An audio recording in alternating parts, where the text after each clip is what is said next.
কথাটা একেবারে 16 আনা সত্যি। যখন মেয়েদের হাঁটুর উপর জিন্সের প্যান্ট আর হাতে মোবাইল থাকবে তখন জানবে ধ্বংসের শুরু। ভালো ভালো ছেলেদেরও মাথা বিগড়ে যায়, তখনই ঘটনা ঘটে যায়। আর যখনই এটা ঘটে পুরো দেশটা একেবারে উত্তাল হয়ে ওঠে। স্যার, ধর্ষণ তো জিন্স প্যান্ট আর মোবাইল আসার আগেও হতো। আপনার মনে হয় না মহিলাদের স্বাধীনতায় হস্তক্ষেপ না করে পুরুষদের চিন্তা ভাবনা বদলানো উচিত? ওনাদের এটা বোঝানো উচিত যে পুরুষ আর নারী সমান সমান। আমাকে ক্ষমা করো মা, আমাদের এখানকার মা বোনের সাথে এইরকম ঘটনা কখনো ঘটে না। আমাদের বাড়ির মেয়েরা মাথা ঢেকে সংসারে চলে। আমাদের দেশকে একজন মহিলাই চালাতেন। কোনো কোনো রাজ্যে এখনো মহিলারাই মুখ্যমন্ত্রী। শহরে হাজার হাজার মেয়ে পুরুষদের সাথে কাঁধে কাঁধ মিলিয়ে চলছে, পয়সা রোজগার করছে, সংসার চালাচ্ছে, দেশ এগোচ্ছে। স্যার চুপ করো মেয়ে, চুপ করো।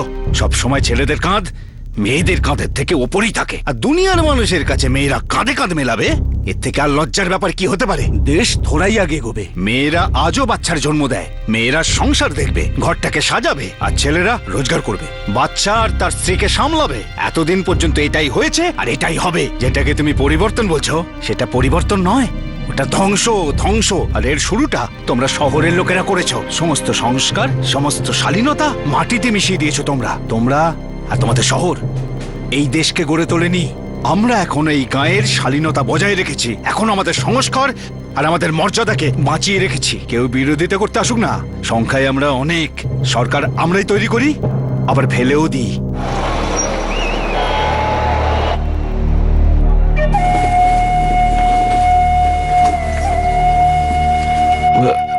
কিন্তু বাবা, যাচ্ছ কোথায়? বললাম না আব্বু, জানি না, বাস যাচ্ছি। কিন্তু বাবা, এখানে কিছুই হতে পারে না। হতেই পারে আমি। খুদা হাফেজ।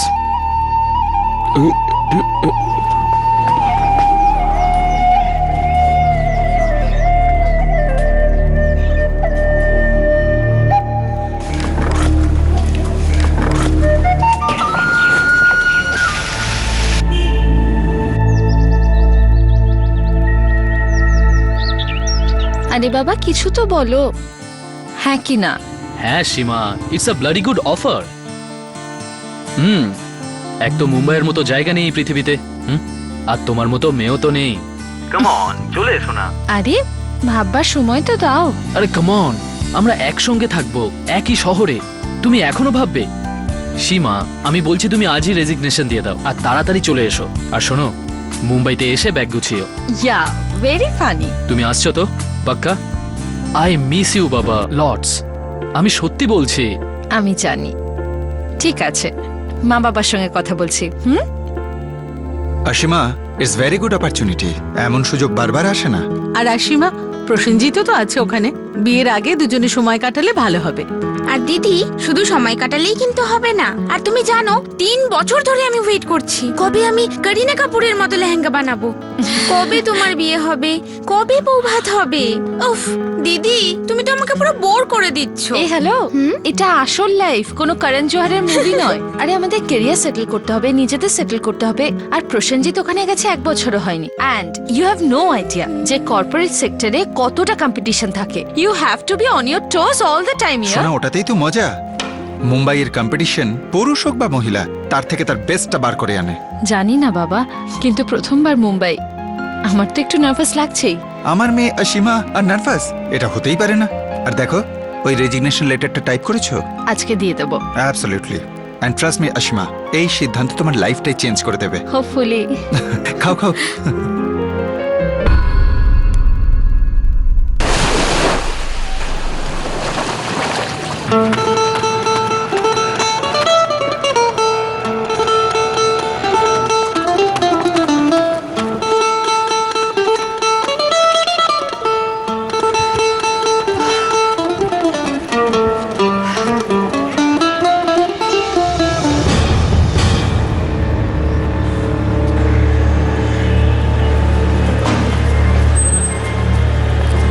কিসের প্রবলেম? কি মানেটা কি? সবসময় এত কি দেখো? কই না তো। কি না তো না তো, অনেকদিন ধরে দেখছি, সব সময় দেখতেই থাকো।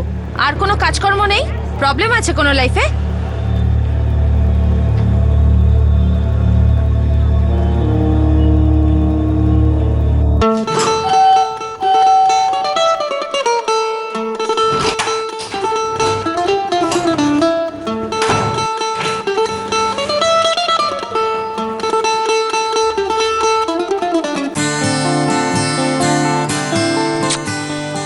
প্রসেন হুম, ওঠো না, আমি 5 মিনিটের মধ্যে অফিসে বেরোবো। আর 5 minute please.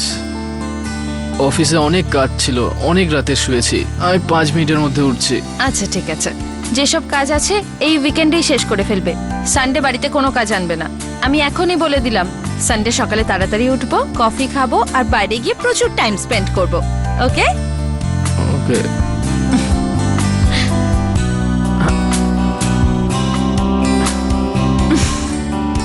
I love you. এখন ঘুম আসছে না? দুষ্টু একটা। আরে শোনো না, শোনো।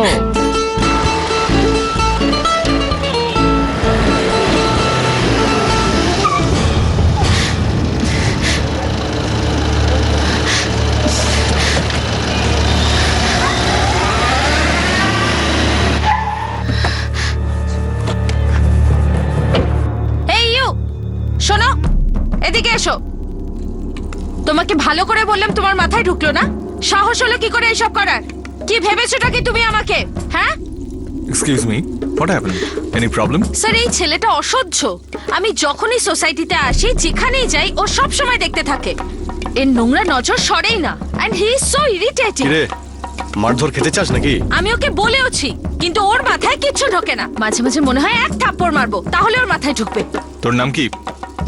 আমজাদ। আরেকবার যদি এরকম করিস না তো এখান থেকে বাইরে বের করে দেবো। চল, যা ডিউটি কর, চল। ডোন্ট ওয়ারি, আমরা সেক্রেটারির সঙ্গে এই ব্যাপারে কথা বলবো। Thank you. মুম্বাইয়ের একটি পশ হাউজিং সোসাইটি।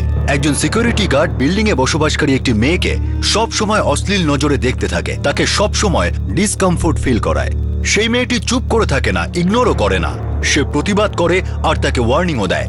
এই ওয়ার্নিং এর কারণে বিল্ডিং এর অন্যরাও এগিয়ে আসে, তারাও তাকে হুঁশিয়ারি দেয়, আর ওই সিকিউরিটি গার্ড চুপচাপ নিজের ডিউটি করতে চলে যায়। এখন সবচেয়ে গুরুত্বপূর্ণ প্রশ্ন হলো যে এই হুঁশিয়ারি, এই ওয়ার্নিং কি ঠিক ছিল, নাকি যথাযথ পদক্ষেপ না করা একটা সংকেত ছিল যে বড় কিছু ঘটতে চলেছে।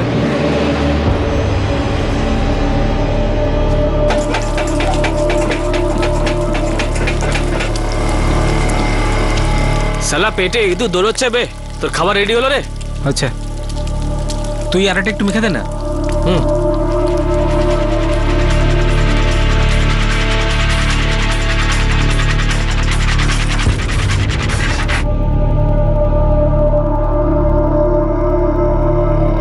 আমাদের যে সুপারভাইজার ছিল শালা পোকা একটা, রক্তচোষা জোক। আবার কি হলো বীরজু? আরে ভাই, তো রোজকার ব্যাপার। আমি বললাম ডবল ডিউটি করব, তো ডবল পয়সা নেব, এটাই তো সোজা হিসেব। তা বলে কি না বেটা 1.5 দেবো। কেন ভাই, মগের মূল্যক নাকি? হ্যাঁ, আরে ভাই এটা তো সোজা হিসেব, ডবলের ডবল। আমিও শালা মুখের উপর বলে দিয়েছি, তোমার ডবল ডিউটি না পকেটে পুরে রাখো। আমি তো ভাই নাকে তেল দিয়ে ঘরে নাক ডেকে ঘুমবো, কি বলিস? আরে তোর আবার কি হলো, এরকম মুখ ফুলে আছিস কেন? তোর সুপারভাইজারও কি টাকা পয়সা কেটে নিয়েছে নাকি? শালি আমাকে বলে যে থাপ্পড় মারবে। কোন শালি? 804 যে সাহেব থাকে না, ওর রাখেল শালি আমাকে বলে যে থাপ্পড় মারবে, আবার সবার সামনে বলেছে। তুই কি উল্টো পাল্টা কিছু করছিস নাকি? শালা মেয়েগুলো ভদ্রতাই জানে না, চরম নির্লজ্জ এক একটা।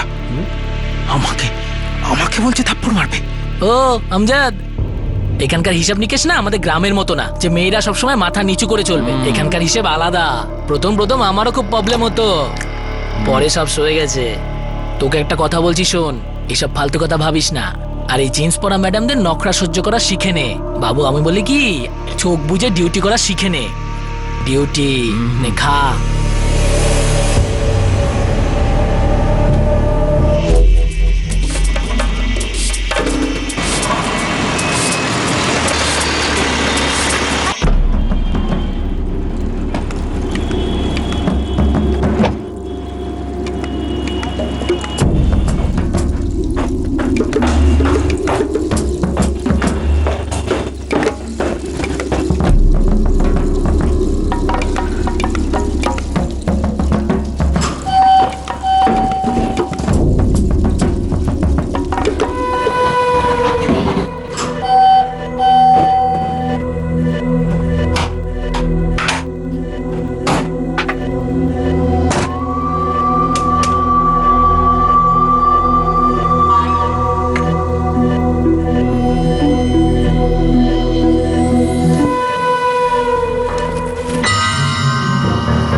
হে ডার্লিং, হাউ আর ইউ? প্রসেন, শোনো না, ঘরে ইলেকট্রিসিটি নেই, কি করব? তাহলে সিকিউরিটিকে বলে দাও না, ও ঠিক করে দেবে।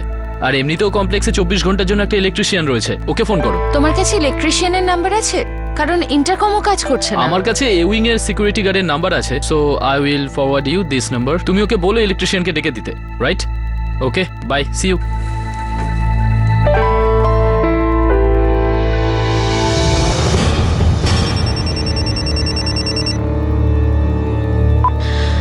হ্যালো। হ্যাঁ, ওয়াচম্যান। হ্যাঁ, আমি 804 থেকে বলছি। এখানে ইলেকট্রিসিটি নেই, তো ইলেকট্রিশিয়ানকে পাঠিয়ে দেবেন? ওকে ম্যাডাম, 10 মিনিটে চলে আসবে। তাড়াতাড়ি একটু পাঠাবেন প্লিজ। আচ্ছা।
আশিমা,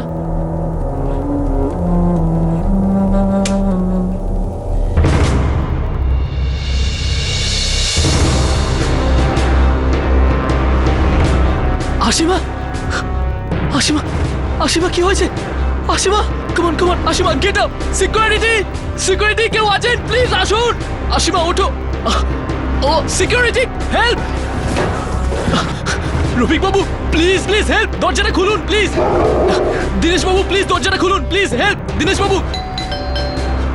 আশিমা, আশিমা, হ্যালো।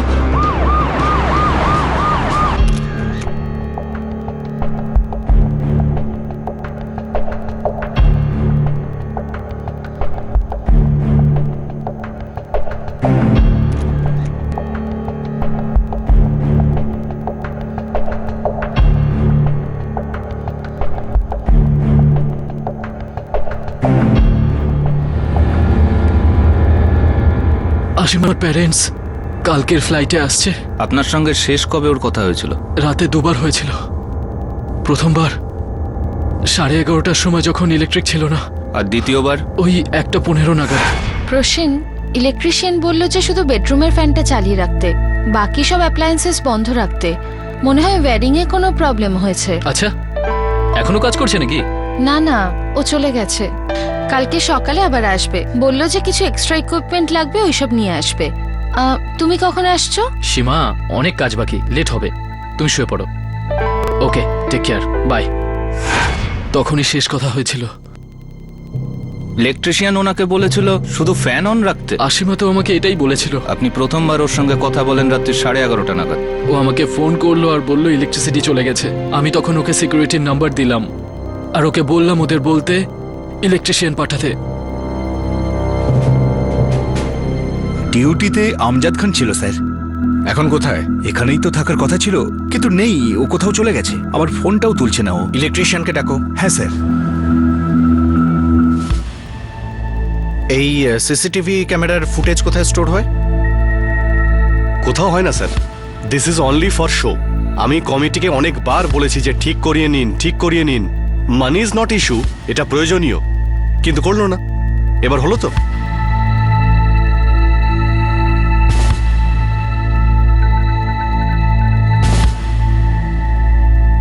স্যার, যে সিকিউরিটি গার্ডকে আশিমা ফোন করেছিল তার নাম আমজাদ খান। ও বেপাত্তা আর মোবাইলও সুইচ অফ। আমি ইলেকট্রিশিয়ানকে ডেকে পাঠিয়েছি।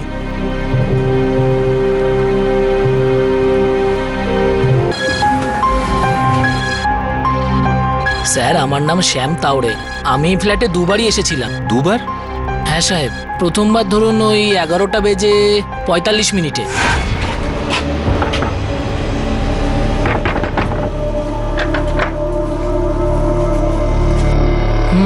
800 জারে কারেন্ট চলে গেছে, চল। এখনই যেতে হবে? হ্যাঁ, এক্ষুনি যেতে হবে।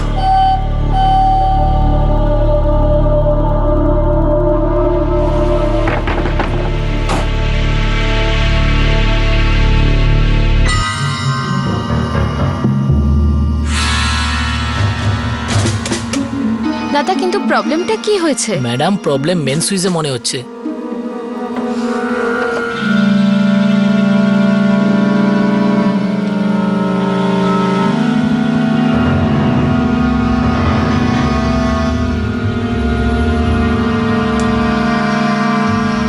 এখান থেকে ট্রিপ হয়েছিল ভাই।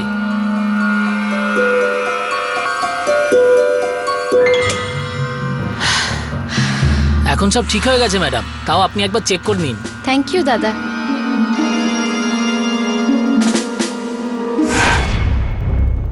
ঠিকই যদি হয়ে গিয়েছিল তাহলে দ্বিতীয়বার কেন এলি? আবারও পাওয়ার ট্রিপ হয়েছিল তো স্যার। আমজাদ আমাকে আবার ডেকেছিল। কটার সময়? 1-1.5 ঘন্টা পরে, ধরুন ওই 1:45টার দিকে স্যার।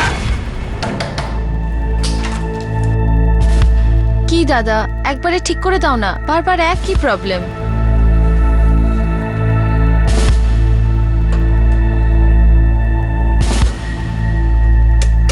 ম্যাডাম আবার নিচ থেকে ট্রিপ হয়েছে, আমি একবার নিচ থেকে চেক করে আসছি। আরে ভাই, বারবার এরকম কেন হচ্ছে? ম্যাডাম একবার ভেতরেও চেক করতে হবে। চলুন।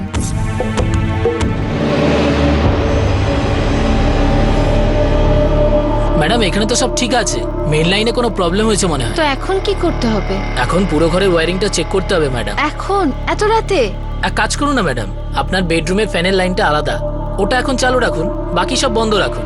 সকালের দিকে আমার 2-3টে ছেলেদেরকে নিয়ে আসবো, কিছু জিনিসপত্রও চেঞ্জ হবে, পুরো ঘরের ওয়্যারিংটা চেক করব, কিছু যদি সমস্যা ধরা পড়ে কাজ ফটাফট হয়ে যাবে। ওকে, ঠিক আছে।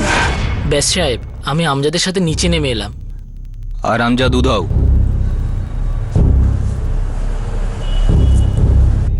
বাড়ির চাবির 2টো সেট আছে।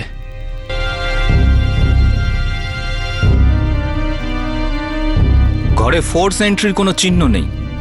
হয় আশিমা নিজে দরজা খুলে দিয়েছিল, না হলে কেউ দরজা খুলে ভেতরে ঢুকেছে। না, আমরা তো কোনো আওয়াজ শুনিনি। না, আমরাও তো কোনো আওয়াজ শুনিনি।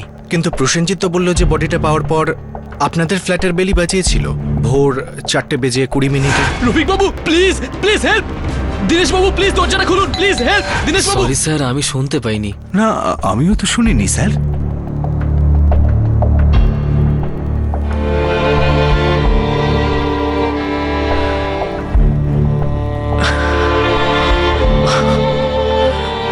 লোডশেডিং দুবার হয়েছিল আর ঘরে কোনো ফোর্স এন্ট্রিও হয়নি। ওনারা তো প্রসেনজিতের বেল বাজানোর আওয়াজটাও শুনতে পাননি। আর সিকিউরিটি ম্যান আমজাদ খান উধাও ছিলেন। আমজাদ আর আশিমার মধ্যে প্রথম থেকেই ঝামেলা ছিল, আর সেই রাতে আমজাদ আর ওই ইলেকট্রিশিয়ান দুবার ফ্ল্যাটে গিয়েছিল।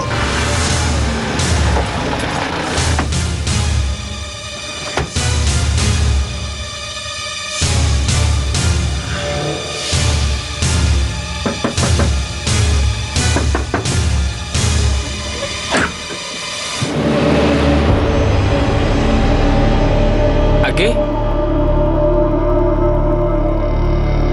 আমাকেই চেনে স্যার, আর ওই বীরজুকে, মানে ব্রিজেশ তিওয়ারি, আমাদের সঙ্গেই থাকে। তোমরা দুজনও সিকিউরিটির কাজ করো? হ্যাঁ সাহেব। এই বীরজু কোথায়? ডিউটিতে আছে বোধহয়। আমাদের সিকিউরিটি এজেন্সির নয় স্যার।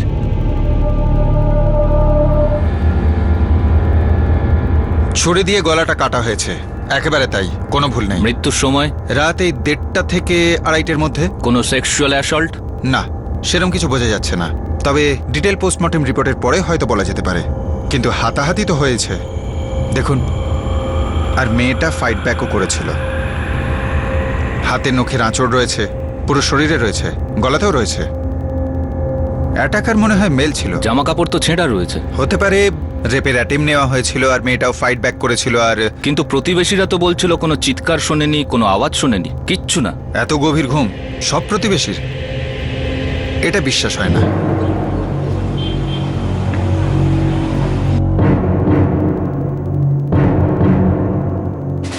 এখানে তো গুলমার্গ শ্রীনগর লেখা আছে।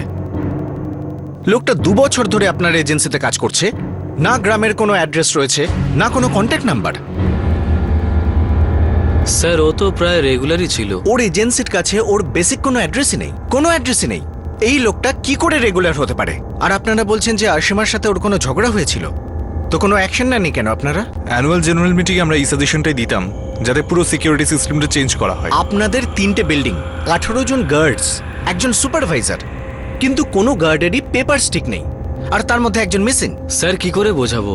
লোকে কোটি কোটি টাকার ফ্ল্যাট কেনে, লাখ লাখ টাকার গাড়ি কেনে, কিন্তু সিকিউরিটির জন্য ওরা 4-5 হাজার টাকাই মাত্র খরচ করে। মাত্র 500 টাকা খরচ করতে বললে ওরা একেবারে মিটিং ডেকে যুদ্ধ শুরু করে দেয়। আর এই কোটি টাকার ফ্ল্যাট কিন্তু মাত্র 5,000 টাকা সিকিউরিটি। ফোর্স এন্ট্রির কোনো চিহ্ন নেই, হাতাহাতি তো হয়েইছে, কিন্তু কেউ কিচ্ছু শুনেনি। প্রসেনজিতের বাজানো ডোরবেলও শোনেনি। এই প্রসেনজিতের কল রেকর্ড এসেছে? অফিসেই ছিল স্যার। আমি 2 বন্ধুকে জিজ্ঞেস করেছি, একজনকে ওয়ার্ল্ডিতে ড্রপ করেছে আর একজনকে দাদার।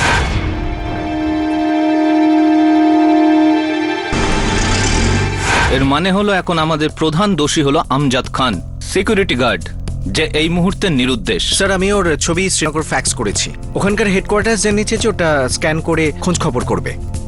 সেলফোন এখনো তো সুইচড অফ স্যার। হ্যালো সাহেব, ব্রিজেশ তিওয়ারি বলছি, আমজাদ খানের সাথে থাকি।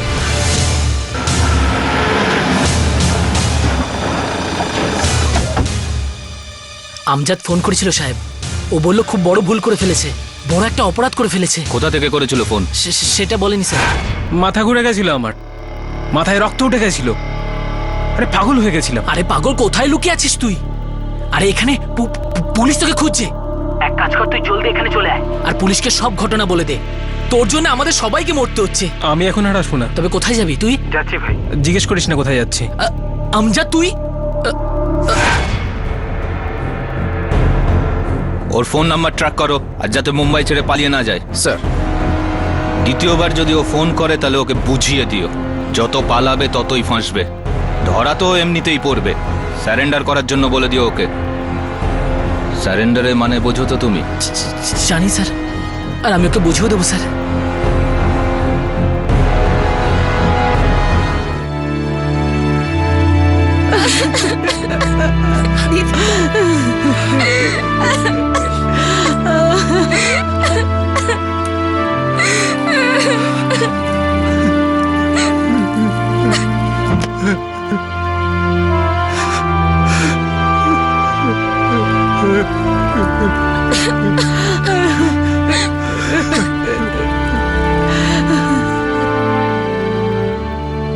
আশিমা আমাকে একবার ওই সিকিউরিটির ব্যাপারেও বলেছিল, কিন্তু আমি সিরিয়াস নেইনি ব্যাপারটাকে, সেই জন্য আমিও খেয়াল করিনি। সোসাইটিতে সবাই জানতো যে সেই দিন আশিমা সবার সামনে ওকে বকেছিল, কিন্তু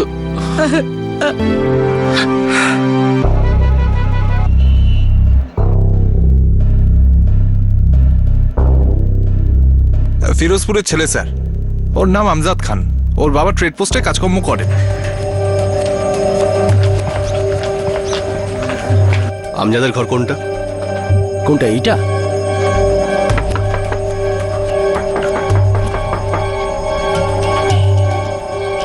আমজাদ কোথায়? 5 বছর ধরে ওর মুখটাও দেখিনি স্যার। আর এখনো কাউকে মুখ দেখাতেও পারবে না। মুম্বাইতে একটা মেয়েকে খুন করেছে ও। 2 বছর আগে ওর একটা ফোন পেয়েছিলাম, তখন তো বলেছিল সব ঠিক আছে, রোজগার পাতিও ভালো, কিন্তু স্যার ও আমাদের একটা পয়সাও পাঠায়নি। বিশ্বাস করুন, একটা পয়সাও আজ পর্যন্ত পাঠায়নি। ভেবেছিলাম বুড়ো বয়সে লাঠি হবে, লাঠি হওয়া তো দূর, এ কি করে ফেললো! হায় আল্লাহ, এ কি করলো! দেখুন, এইসব নাটক করা বন্ধ করুন এবং সব সত্যি কথা বলে দিন। আমরা মিথ্যে বলছি না স্যার। যে আপনাদের টাচে আছে ও, আর আপনারা আমাদেরকে বলেননি, তাহলে খুব খারাপ হবে। মুম্বাই পুলিশ আর আমরা আপনাদের অবস্থা কিন্তু একেবারে খারাপ করে দেব। সে তো আমজাদ করেই দিয়ে গেছে, আর খারাপ করার কি বাকি আছে স্যার? 5 বছর আগে উপার্জন আর ভালোভাবে জীবনযাপনের উদ্দেশ্যে আমজাদ নিজের গ্রাম থেকে বেরিয়ে পড়েছিল। 2 বছর আগে আসিমা মুম্বাই এসেছিল নিজের কেরিয়ার তৈরি করতে। আসিমা আমজাদের বিকৃত নজরের শিকার হয়, আর এখন আমজাদ উধাও। সে পালিয়ে বেড়াচ্ছে পুলিশের কাছ থেকে, নিজের কাছ থেকে, নিজের বিকৃতির কাছ থেকে, আর নিজের বিকৃতির পরিণামের থেকে।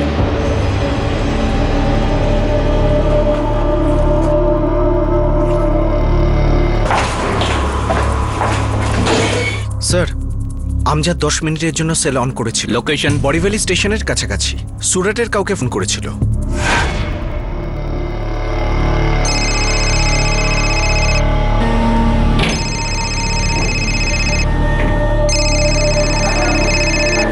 হ্যাঁ আমজাদ, বল ভাই। আমি কিছুদিন তোর ওখানে গিয়ে থাকবো।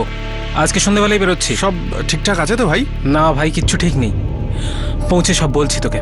আর শোন না, আমাকে নিতে আসবি তো সুরাট স্টেশনে? হ্যাঁ হ্যাঁ, আসবো তো ভাই। ঠিক আছে, সন্ধ্যার মধ্যে পৌঁছে যাব। আর স্টেশনে পৌঁছে তোকে ফোন করছি। খুদা খুদা হাফেজ। হাফেজ। আমরা সুরাটে ওর বন্ধুকে ফোন করে জানিয়েছি ওকে যেন অ্যালার্ট না করে। করবে না স্যার? ওর পিন পয়েন্ট লোকেশন ট্রেস করো, চলো।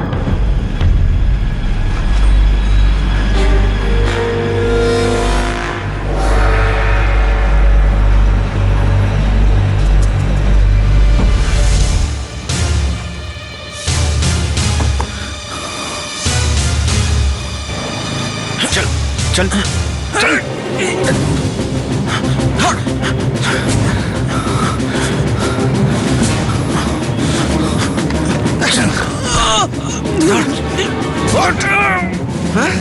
খুব স্বপ্ন তোর পালানোর, চল চল।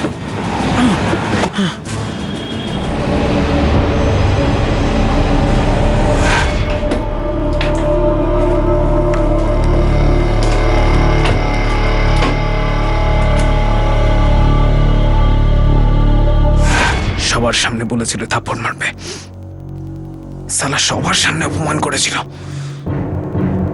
তারপরে আমি ঠিক করে নিয়েছিলাম ওকে দেখাবো আমি কি জিনিস। ম্যাডাম, প্রবলেম মেন সুইচে মনে হচ্ছে। প্রথমবারে আমার ওই মেয়েটার বাড়িতে ঢোকার সুযোগ হয়নি, সেই জন্য দ্বিতীয়বার আমি ইলেকট্রিক্যাল লাইন বন্ধ করে দিই।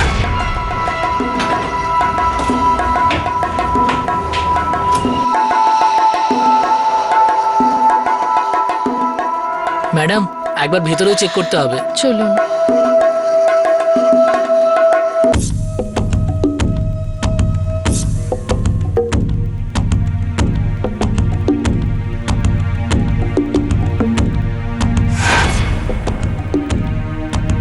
আর এবারে আমার হাতে চাবিটা চলে আসে।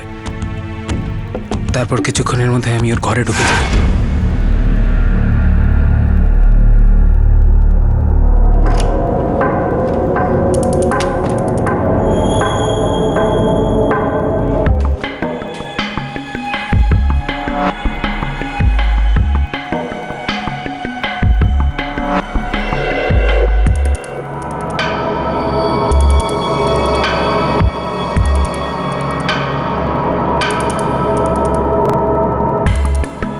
ছুরিটা নিয়েই আমি ভেতরে ঢুকেছিলাম। এরপরে কোনো গণ্ডগোল করলে আমিও জবাব দেওয়ার জন্য তৈরি ছিলাম। ও জেগে যায়, হাত পা ছুটতে লাগে, আমার কথা শুনেনি। তখন তো শুধু একটাই কথা মাথায় ঘুরছিল, আমার সাথে লড়বে, আমাকে থাপ্পড় মারবে।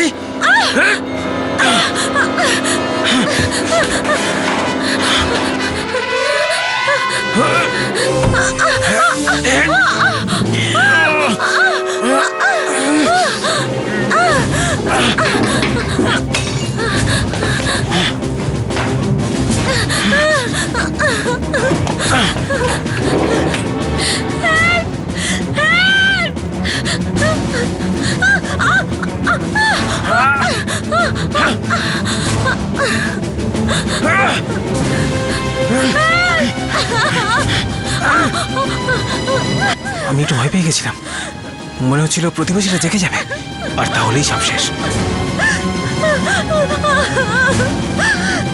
খুব চিৎকার করছিল, তাই আমি ওর গলায় কেটে ফেললাম।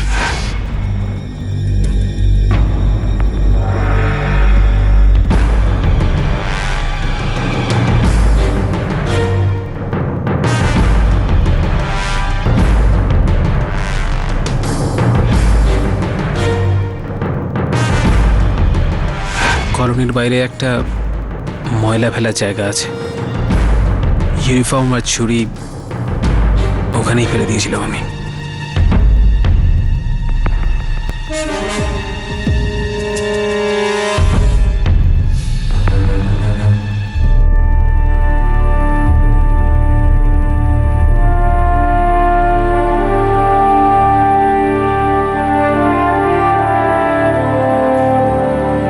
সাহায্যের জন্য কত চিৎকার করেছিল আমাদের মেয়েটা, শি শাউটার অ্যান্ড শাউটার, কিন্তু কেউ শোনেনি বা শুনলেও কিছু করেনি। কেউ ইনভলভ হতেই চায় না, কোনো কিছুতেই ইনভলভ হতেই চায় না। সবাইকে নিজেদের জীবনে এতটাই ইনভলভ। কি হয়েছে আমাদের সবার? যখন কিছু ঘটে তখন আমরা কান্নাকাটি করি, কিন্তু সেই ঘটনাটাকে বন্ধ করার জন্য আমরা আঙুল পর্যন্ত তুলি না। আর যখন সেটা অসহনীয় হয়ে ওঠে আমরা রাগ দেখাই, রাস্তায় নেমে পড়ি। আর ঠিক তারপরেই ব্যাক টু স্কোয়ার ওয়ান। আমরা আর আমাদের জীবন, আমাদের ইনভেস্টমেন্টস, আমাদের সেভিংস, ইএমআই, ব্লাড প্রেশার, ছুটি, foreign education, promotion, this and that.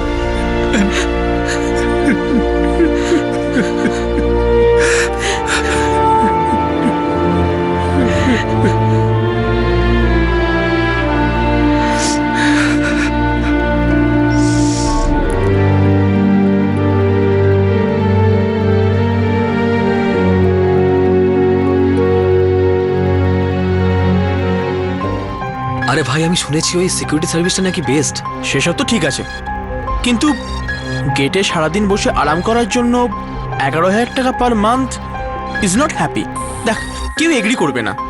আরে ভাই, 11,000 তো ওরা বলেছে, আমরা থোড়ি ওকে অতটা দেবো।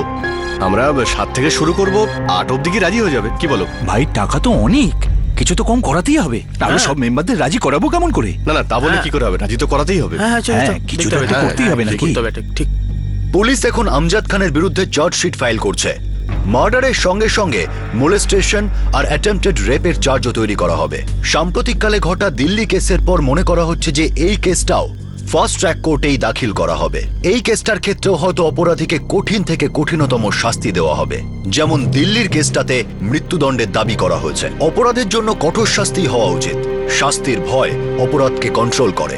যেমন শাস্তির প্রয়োজন, তেমন অপরাধকে বন্ধ করার জন্য পদক্ষেপ নেওয়ারও দরকার। যেই সিকিউরিটি এজেন্সি আমজাদ খানকে কাজ করার জন্য রেখেছিল, ওই এজেন্সির নিজেদের কাগজপত্রেই গন্ডগোল আছে। পুলিশ জানতে পেরেছিল যে রেজিস্ট্রেশনে প্রবলেম আছে, কোনো এমপ্লয়ির রেকর্ডই ঠিক করে রাখা নেই। আর সবচেয়ে চিন্তাজনক বিষয় হলো যে বেশিরভাগ এজেন্সিরই একই অবস্থা। বিল্ডিং এর ম্যানেজমেন্ট কমিটি টাকা বাঁচাতে চায়, প্রশাসন সঠিকভাবে কাজ করতে পারে না। আর এমন এজেন্সির ওপর ক্র্যাকডাউন হতে পারে না। কোথাও কারো ওপর কোনো প্রেশার নেই। আর ততক্ষণ নয় যতক্ষণ পর্যন্ত কোনো ভয়ঙ্কর অপরাধ করা নাড়ছে না যে জাগুন, আপনি বিপদের মধ্যে রয়েছেন।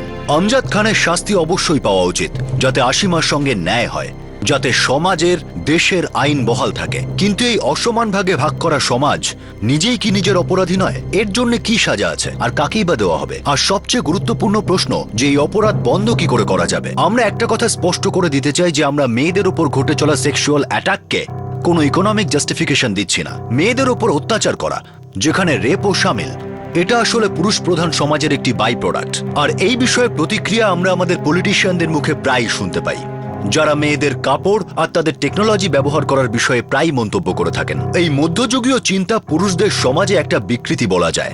মেয়েদের প্রতি ঘৃণা সমাজের বিভিন্ন শ্রেণীর পুরুষদের মধ্যেই দেখা যায় একটা রোগের মতো। কিন্তু আমরা আলোচনা করছি একটা বিশাল বড় রোগের কথা, যেটা পুরো দেশকে ভাইরাসের মতো ভিতর থেকে খেয়ে ফেলছে। আর সেটা হলো একতরফা বিকাশ। আমাদের দেশে অনেকগুলো ভারত আছে, আর সেই আলাদা আলাদা ভারতের আলাদা আলাদা অঙ্গ আছে, যেখানে সাংবিধানিক অধিকারের বার্তা কখনো পৌঁছতেই পারে না। উন্নয়নশীল শহুরে ভারতকে আর্থিক আর সামাজিক অন্ধকারে ছটফট করা ভারতের সম্পর্কে চিন্তা করতেই হবে। সেই সময়টা এসে গেছে, যেটা অনেকদিন আগেই আসলে চলে এসেছে, আর সেটা বারবার ইঙ্গিত দিচ্ছে। লক্ষ লক্ষ মানুষ গ্রাম থেকে শহরের দিকে রওনা দিচ্ছেন। ছোট ছোট এলাকা রাতারাতি শহর হয়ে যাচ্ছে, কিন্তু গ্রাম থেকে আসা মানুষ এই হঠাৎ তৈরি হওয়া শহরে কি মানসিকভাবে শহুরে হয়ে উঠতে তৈরি? ওনাদের জন্য কি আমাদের শহরে সেই সমস্ত সুবিধা আছে যা তাদের সভ্য সমাজে জায়গা দিতে পারবে, তাদের ভালোভাবে জীবনযাপনের জন্য সুযোগ করে দেবে? তবে কেন আমাদের নেতা, আমাদের প্রশাসন আরবান মাইগ্রেশনকে দোষ দেওয়ার বদলে উন্নয়নকে গ্রাম পর্যন্ত নিয়ে যাচ্ছেন না? কেন জাতীয় এবং আন্তর্জাতিক ইভেন্টগুলি শুধু শহর পর্যন্ত সীমাবদ্ধ থাকছে? এগুলোর আয়োজন গ্রামে কেন করা হচ্ছে না? প্রোগ্রেসিভ চিন্তাভাবনা পিছিয়ে পড়া মানুষগুলোকে কেন সামনে আনছে না? যতক্ষণ না আমরা এই প্রশ্ন বারবার তুলব আর তার জবাব দিতে প্রশাসন এবং সমাজ উপযুক্ত পদক্ষেপ না নেয়, ততক্ষণ অপরাধ কখনোই থামবে না। 2005 সালে ধনঞ্জয় চ্যাটার্জির ফাঁসি হয়েছিল। সে কলকাতার একটি সোসাইটির সিকিউরিটি গার্ড ছিল, আর সে একটি বাচ্চাকে রেপ এবং মার্ডার করেছিল। কিন্তু এই আমজাদ খান এবং দিল্লির ধর্ষণকারীদের উপর এর কোনো প্রভাব পড়েছে? তাদেরকে একবারও মনে হয়েছিল যে এরকমটাও হয়েছে? কিন্তু সেই সব বড় লোকদের কি ফাঁসির সাজার কোনো রকম ভয় আছে, যারা প্রতিদিন মেয়েদের রেপ করে, তাদের উপর অত্যাচার করে, আর তারা সেটা বুক ফুলিয়ে করে? যদি আমজাদ এমন কোনো পরিবারে বড় হতো যেখানে মেয়েরা দাসীও না আবার দেবীও না, বরং তারা সমানভাবে নাগরিক, যদি আমজাদ এমন একটা পরিবারে বড় হতো যেখানে সবাইকে উন্নতি করার সমান সুযোগ দেওয়া হতো, তাহলে এটা বলাই যায় যে আমজাদ ওই বিকৃতির শিকার হতো না, আর আসিমা আমজাদের শিকার হতো না। আপনি একে আমার কল্পনা বলতেই পারেন, কিন্তু যেখানে এই কেসটার প্রশ্ন উঠছে, আসিমার আসল দোষী আমজাদ খান, তার শাস্তি হওয়াই উচিত। আপনাদের সাথে আবার দেখা হবে ক্রাইম পেট্রোল 10 থেকে আরো একটা নতুন কেসের সঙ্গে। ততক্ষণ নিজের খেয়াল রাখবেন, সুরক্ষিত থাকবেন, আর একজন ভালো নাগরিক হয়ে সুন্দর সমাজ গঠনে আপনিও যোগদান করুন। জয় হিন্দ।